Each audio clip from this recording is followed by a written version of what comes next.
everyone, welcome back to my channel. So I have a video that got a lot of views, which is my creamy cassava cake.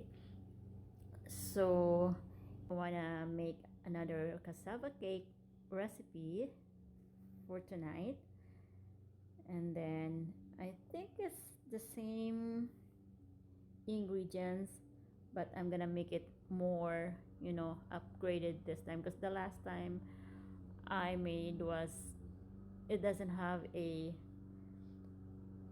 coconut sport strings. So by this time I'm gonna add this one, coconut sport strings, as one of the ingredients. All right guys, so my ingredients are, I have here fresh milk. I forgot to buy a evaporated milk, so I'm just gonna use the fresh milk as substitute. So that's 12 ounces of fresh milk. And then I have 1 can of coconut milk, which is 13.5 ounces. And then this one, the coconut sports strings. And then I also have 1 can of sweetened condensed milk. I have a 1/4 cup of flour. And then I have 3 eggs, butter. I'm gonna melt that one later, like a half cup of butter. And then I have this one, the grated cassava. So I have 2 package.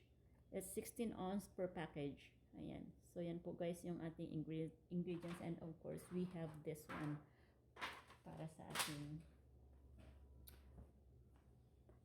batter later. Okay guys, so let's get started. So I'm gonna drain this one first kasi it's already thawed out, so medyo watery siya ng konti. So I'm gonna make sure to drain some liquid. Okay guys, so let's melt the butter first. We melted the butter, and then let's grease the pan and set aside. Okay, let's grease the pan.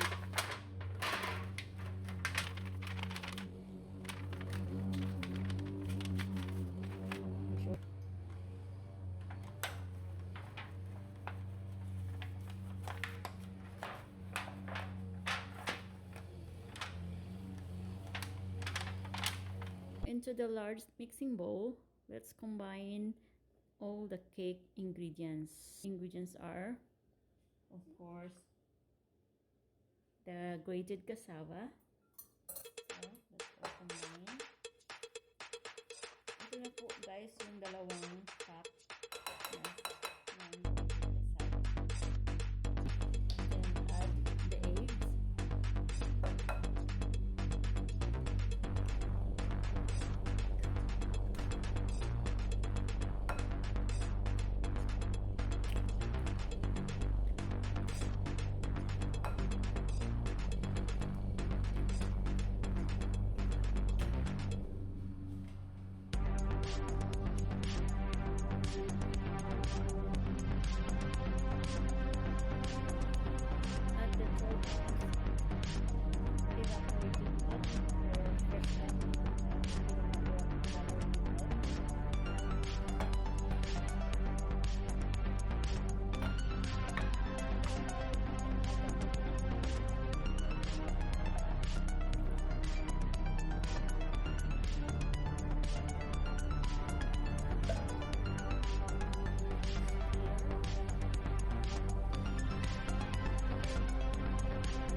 So I think it's well combined, and let's add some coconut sports drinks.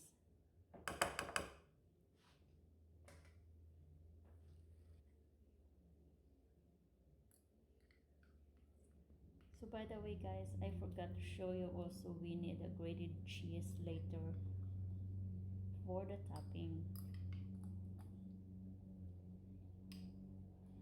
So I'm gonna add some more coconut string later for the topping and grated cheese. So ganyan.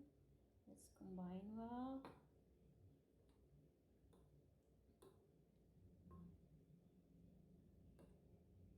Alright, so let's add a little bit of flour. It's a 1/4 cup of flour.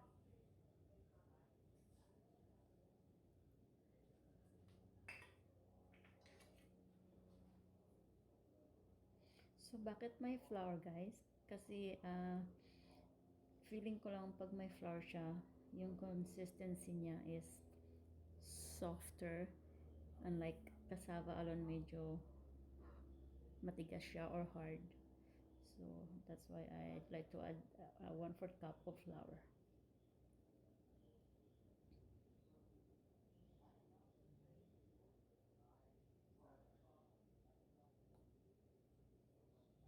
So let's just mix it. So the oven is preheated for 325 degrees.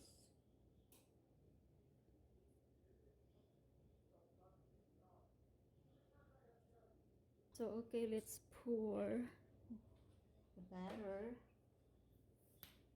into the greased pan. Okay, let's do it right here. I think that's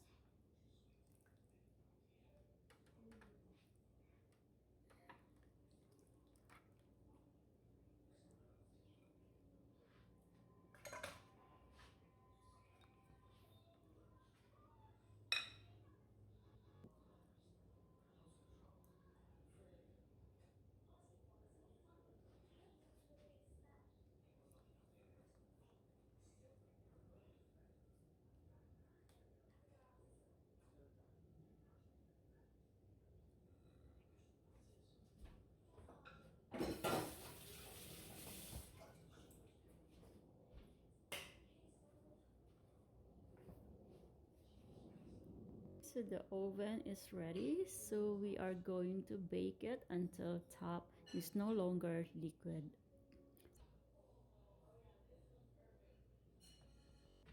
Okay, so into the oven for 30 minutes.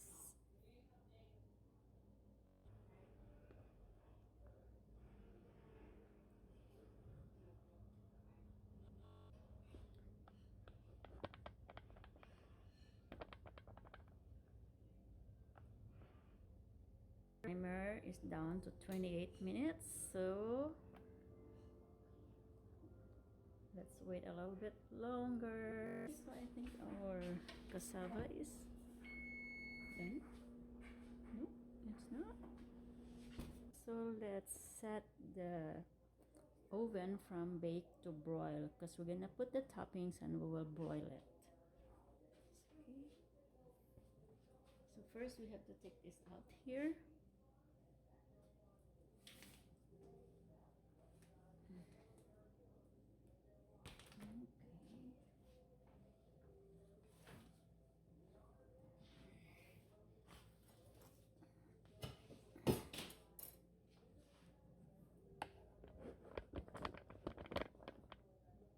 Let's grate some cheese for the topping.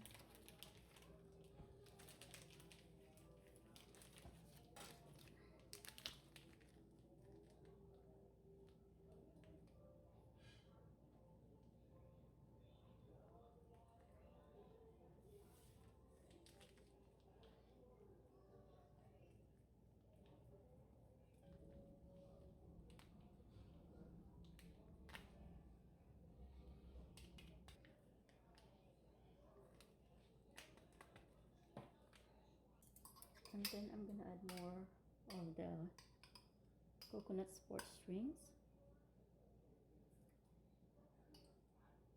up.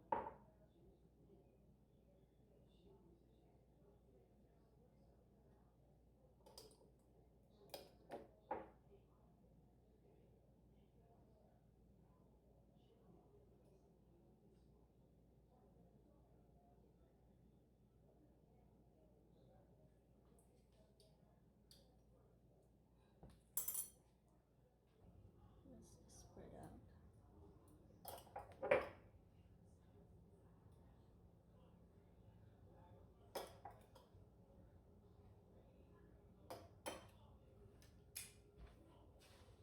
So broil it until the topping turns brown.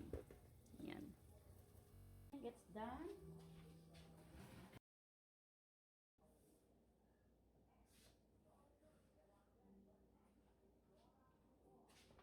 And one more. So, ayan na po guys ang ating cassava cake. Broil for like 10 minutes in low for the toppings. Let's set and let it cool.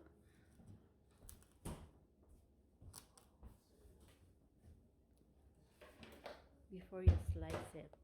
So, let's try this.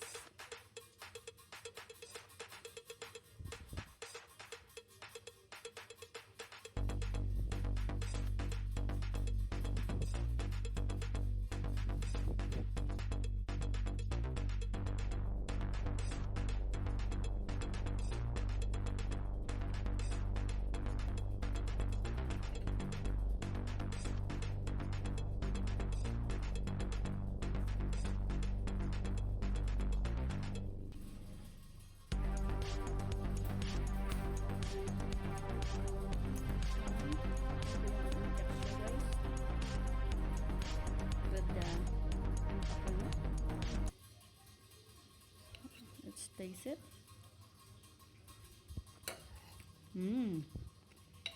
Oh God, so good.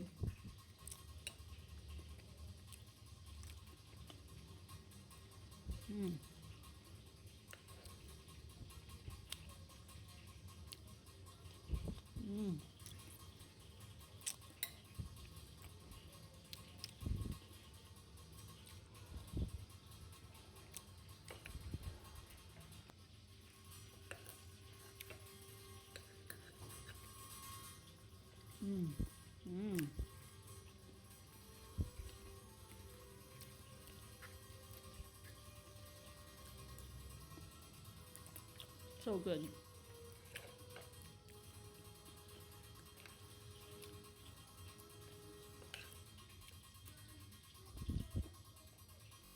Good guys, hindi siya masyadong matamis kasi I did not add sugar. So yung ginawa ko po guys is inubos ko na lang po yung 1 can of condensed milk. So that way I don't have to add sugar.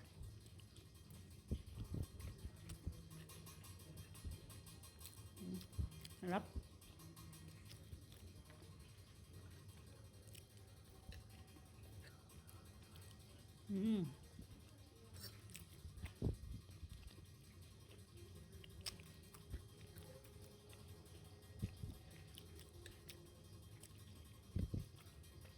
Oh my God. Some pop.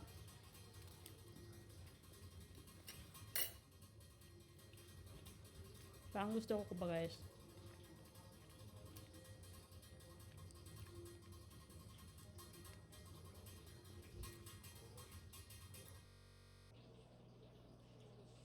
So thank you to all the viewers of my first creamy cassava cake. So because of that, I made another recipe of cassava cake, which is I just added some macapuno string para po maiba naman po yung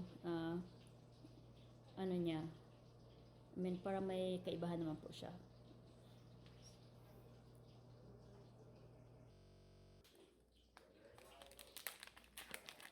So best served with hot green tea, coffee, or soft drinks if you want. but I prefer to have, green tea.